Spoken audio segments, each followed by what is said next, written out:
L'homme ne vivra pas de pain seulement, mais de toute parole qui sort de la bouche de Dieu. Voici votre moment de méditation quotidienne. Pour mieux connaître Jésus-Christ.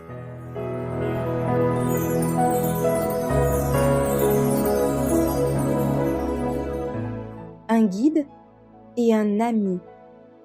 Le 24 mars. Rappelle à ton souvenir les anciens jours. Passe en revue les années, génération par génération.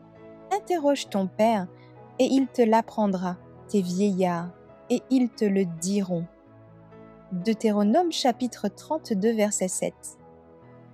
La vie ressemble à un voyage. Nous rencontrons des orages et des jours ensoleillés, mais nous gardons la pensée d'approcher du but désiré.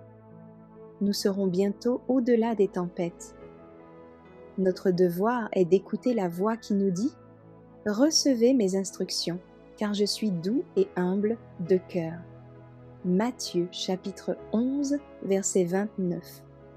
Chaque jour, nous devons répondre à cette invitation. Le passé est inscrit dans le registre où tout est conservé. Nous ne pouvons l'effacer, mais nous pouvons, si nous le désirons, beaucoup en apprendre. Il nous donnera des leçons. En faisant de lui notre guide, nous pouvons aussi en faire notre ami. En nous rappelant ce qui dans le passé a été pénible, nous apprenons à ne pas le renouveler. Veillons à ce que, désormais, rien ne s'inscrive dont nous ayons à nous repentir. Il convient dès maintenant d'éviter les erreurs. Chaque jour, nous écrivons l'histoire de notre vie. Aujourd'hui nous appartient. Le jour passé n'est plus sous notre contrôle. Nous ne pouvons rien y changer. N'attristons donc pas le Saint-Esprit aujourd'hui, car demain nous ne pourrons revivre ce jour. Il sera pour nous la journée d'hier. Le Christ a une abondante réserve de grâce pour ceux qui la lui demandent. Il est notre secours et notre pardon. Lui seul peut effacer nos péchés et fortifier notre esprit.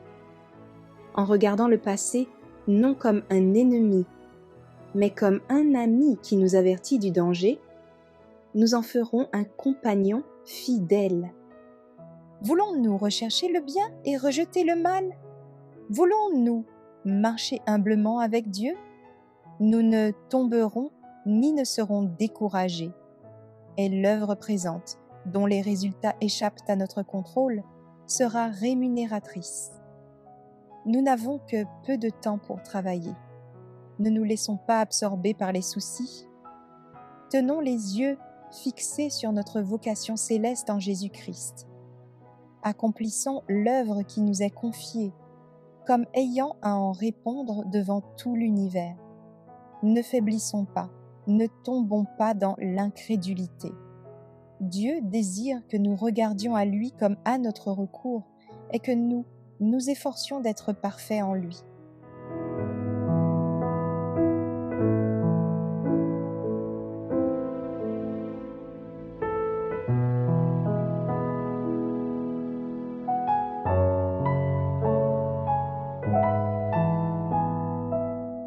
Merci d'avoir écouté cette présentation. Assurez-vous de nous rejoindre demain pour votre moment de méditation quotidienne avec lereste.org.